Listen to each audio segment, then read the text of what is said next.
For today's ganap, ito yung naging hotel namin sa Prague. Don Giovanni Hotel. 4-star hotel at sa breakfast may pa live piano music.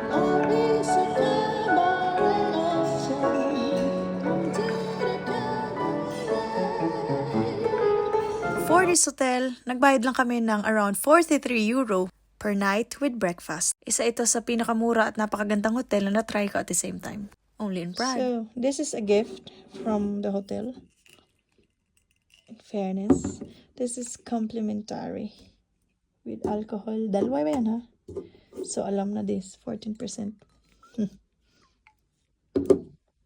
Sobrang pagod, pero sulit naman for today's video.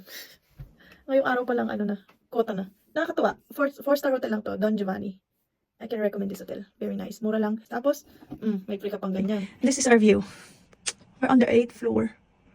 In fairness, I love it.